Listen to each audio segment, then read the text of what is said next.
Hi those in the beekeeping series.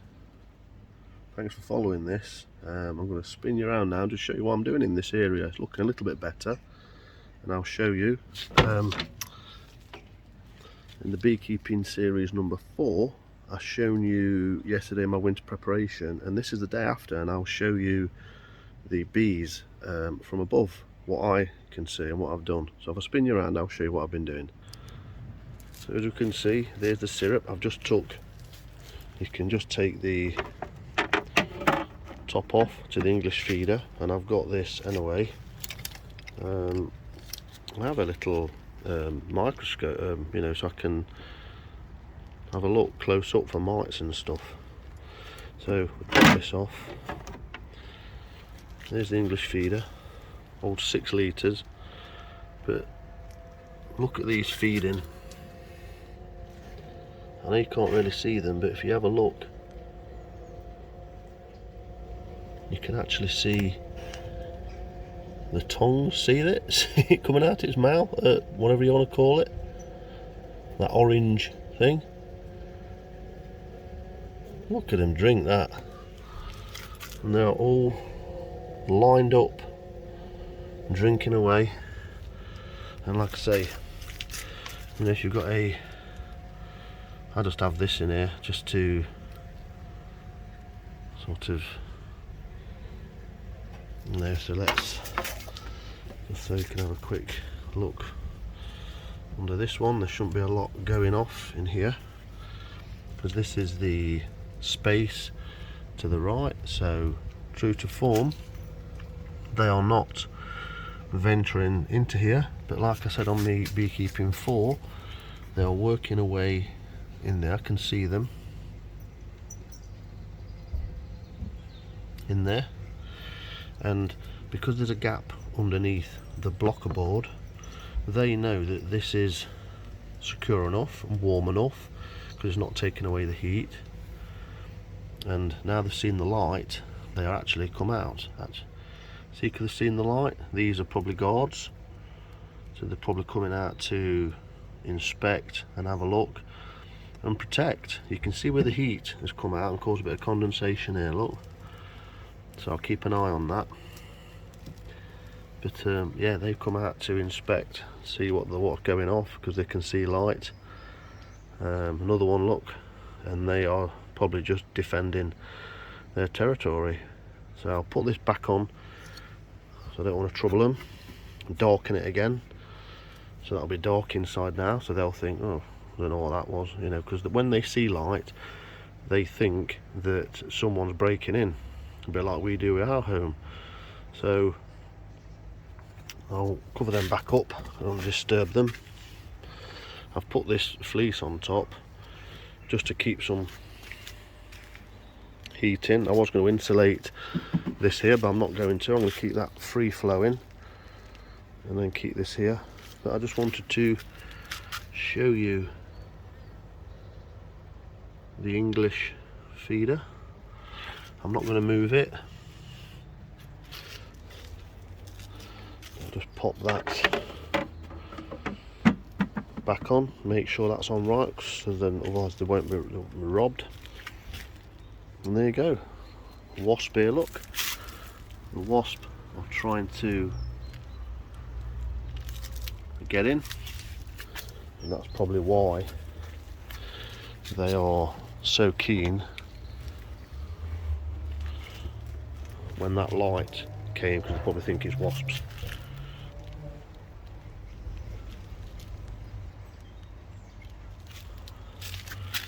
See, that's just gone in there thinking it can get access. There's the wasp, look. There's the wasps. I can see what's happened there. So the sugar I put on yesterday has obviously fallen through. They have shook it on. There's a dead wasp there, look. There's a dead wasp there that they've seen off. They've obviously killed that.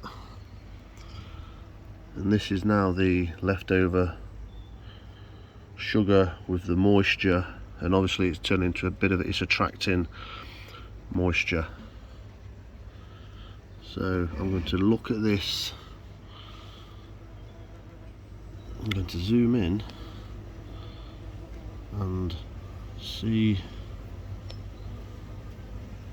if I can see any mites. I've actually got an app that you can put on and see if there are any varroa. So what I will do, I'll play with that in a minute actually off camera and see how it goes. Look at these wasps, 1, 2, 3 wasps here attracted to this. So obviously the varroa treatment with the sugar has obviously worked. They've shook off and the bees have done what they need to do.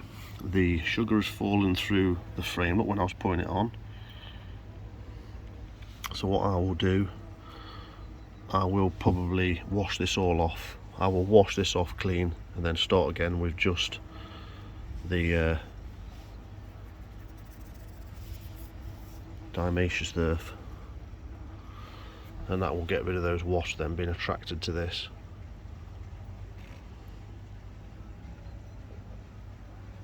Can't see any varroa.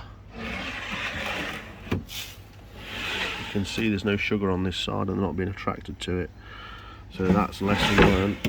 Be careful with your sugar and your syrup, because it will attract robbers, and then it'll give the bees more work. See the bees going in and out, they're foraging still, which is a great sign. And then to conclude, if you look on this side, I don't look much, but I've raked all this now. I've put some pebbles in there. I've put some buddleia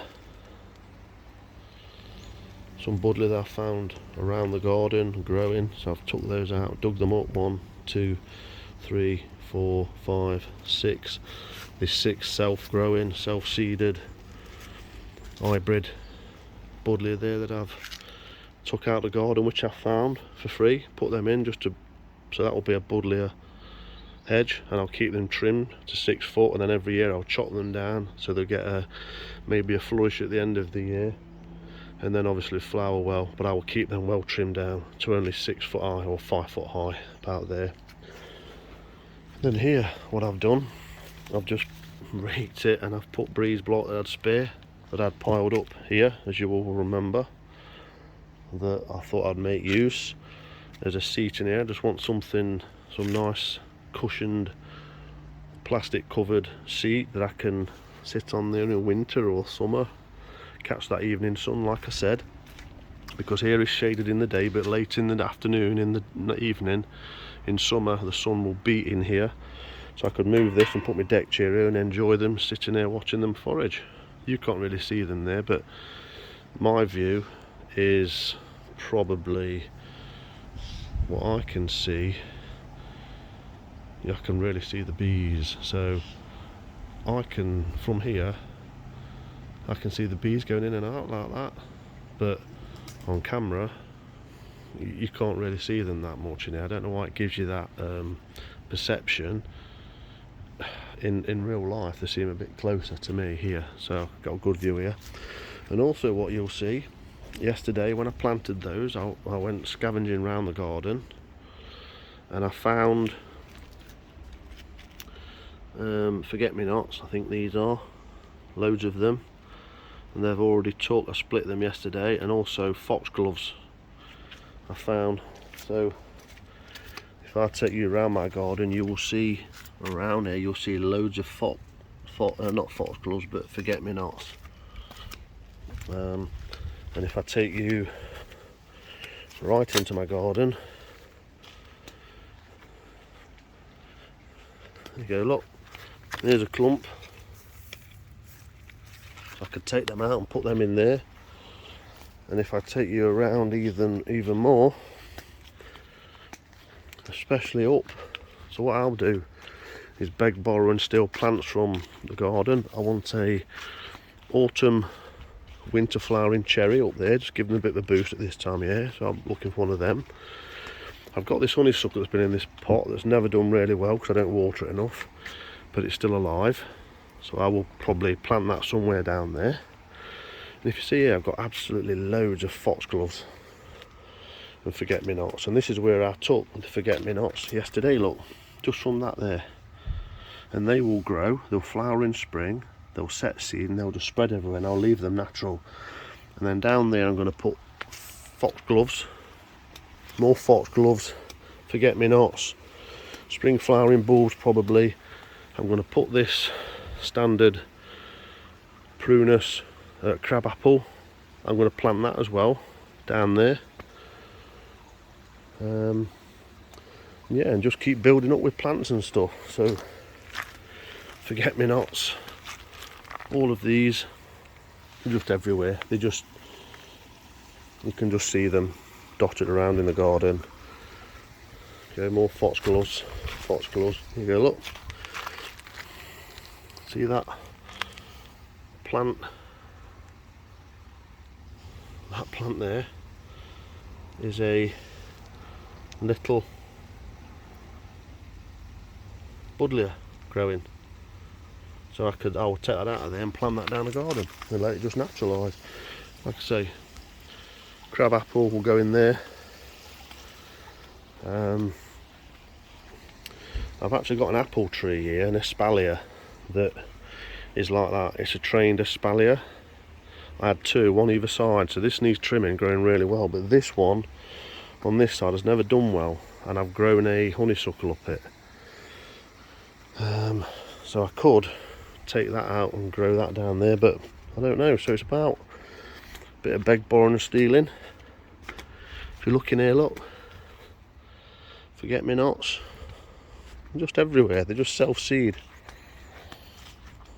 I have got some cyclamen here, but they haven't come up yet, autumn flowers, so I don't know whether I've chopped them down or what, but I'm sure it was in here. I had them try to naturalise them, but they haven't really grown that well. So yeah, that's my plans down there. I will take plants out of there that I think are beneficial and move. So there's the bees, the beekeeping series. That's just a little update of my plans, and I'm back down here now. And this is what I've got bits of grass and stuff growing here, so I've just got to make sure that in this space here where you can see the dark patch, I've got to make sure that that doesn't get taken over by weeds. So I could do with really covering it up really for winter, so nothing grows and takes hold. So the bees are foraging brilliantly. Thanks for watching.